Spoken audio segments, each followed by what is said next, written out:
ud'u ila sabili rabbika bil hikmati wal mau'izatil hasanah wajadilhum billati hiya ahsan.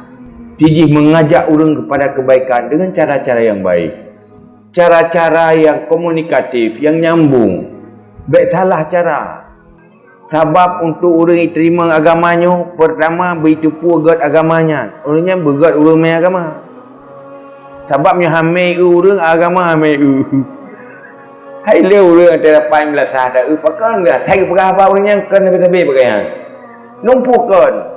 Hai pakan kan ni ron. Tak ada masa pegah dua. Kan tinyo ron pegah kan ni ron. Aku peti tambah tak dua. Pakai ron pegah dua. Pakai hamil orang. Menanti agamanya. Gejep pakan Rasulullah sukses namanya agama.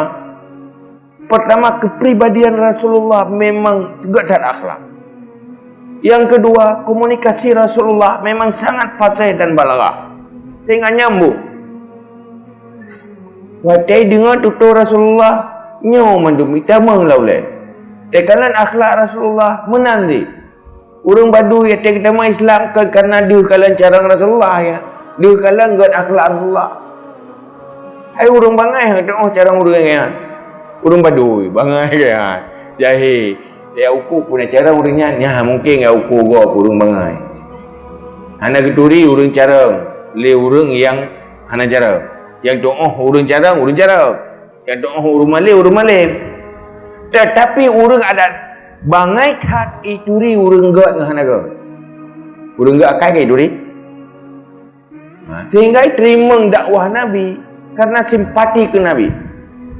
Sejak Nabi kala sikap Nabi sangat mulia. Pemulia jame. Hai muturi dah urang badu.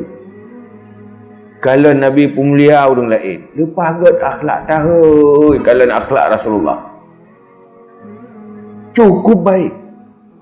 Sementara yang berhubungan dengan Rasulullah tersentuh hati. Tinggal urang badunya dua je kena kampung dan gerobak dua berajo. Hai lu kalau menumpang Muhammad. Lu pagar kai urang. Dia ada mai Islam ke Bandung. Pakat mai Islam. Hanai dia punya cara kan punya hanai dia cara ladum dah cara depan bro kai. Kok sambang urang. Yang kerja dalam agama harus seimbang. Tauhid, tasawuf, fikah harus seimbang. Gepu seimbang katanya. Supaya betul-betul bisa sukses dan menyukseskan orang lain. Punya salah hidup agama, dakwah agamanya, buat orang salah je ke fitnah bagi agama. Iya ke agama tu. Beoi ke agama tu. Pakan beoi kan karena hanaga agama, hanaga urang. Pertih lagi tu upih percaya buat orang kurat jaro. Hai punya urang hanai kali hanai tu topih taji pajuh tamah percaya. Lepas mangai pula. Tapi karena ikalan ada jaro orang peh percaya mukurah mudah dia pajuh. Pemudah nama ngak percaya kan percaya nama ngak tinggal ke mukurah jaro je. Ke jaro mukurah. Nama nanti pelak akhlak. Maka hino menan ke strategi untuk bersukses ilmu. Dan iban cara Islamnya tak selamat.